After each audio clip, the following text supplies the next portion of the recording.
Tvaita ledājs, tas ir tāds ģeogrāfiskais nosaukums Rietumantarktīda, bet žurnālisti viņu nosaukuši par Doomsday Glacier, ja pastarās dienas ledājs. Masu mēdī bieži vien tādus ļoti skanīgus nosaukumus rada, kas zinātniekiem nepatīk. Kaut tai slavenais bija viens brīdis ozona caurumi. Ja caurums biksēs, tātad tur reāli caurumi, bet ozona caurums faktiski nozīmē, ka tur bija ļoti plāna, salīdzinoši maza koncentrācija ozons tur bija, tāpat arī pastarās dienas ledājs. Tātad šis Rietumantarktikas ledājs, kā jebkurš ledājs, tas kustas. Tātad viņiem pārvietošanās ir raksturīga, ka viss šļūts, jo no latviešu valodā šļūdonis.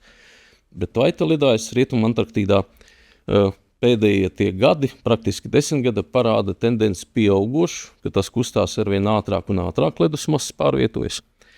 Un Tvaita ledāja gadījumā, tas pašlaik esošais ātrums ir apmēram 2 km gadā. Kas tas ir, vai ne? Lai saprastu, kas tas ir, šie 2 km gadā pasaules okeānā nogādā apmēram 600 miljardi kubikmetri ledus. Ja?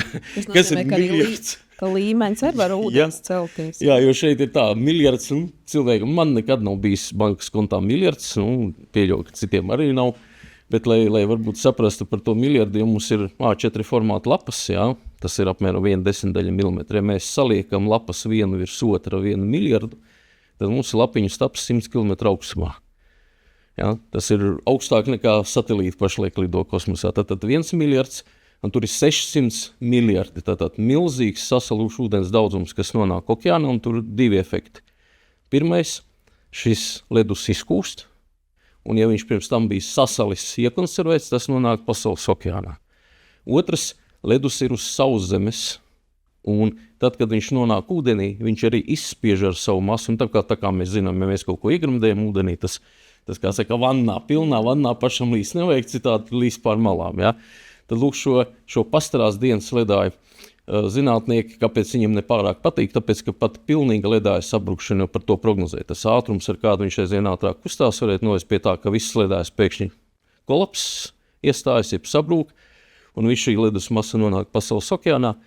Sliktākā gadījumā tas varētu notikt tuvāko 100, pat ne gadu, ne 10, bet tuvāko 100 gadu laikā. Jā, tas ir pirmais.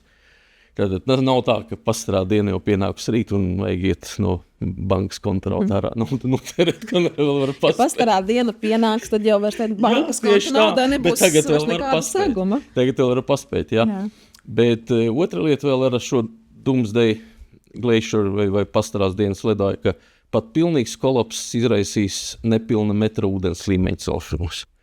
Tas, protams, ir ļoti dramatiski tādām pilsētām kā Venecija. Tā kolēģi, ja jūs vēl neesat bijuši Venecijā, jums noteikti jāieplāno ceļojums uz turieni, kamēr vēl ir Venecijas vietas. Sabrucis, jā. Jo pilsētas, kas regulāri jau cieši no plūdiem, vai valstis kā Bangladeša, kas regulāri cieši no plūdiem, vai okeānu valstis, kur jau viņas pašlaik ir gandrīz pasaules okeāna līmenī, priekš viņam tā ir totāla katastrofa.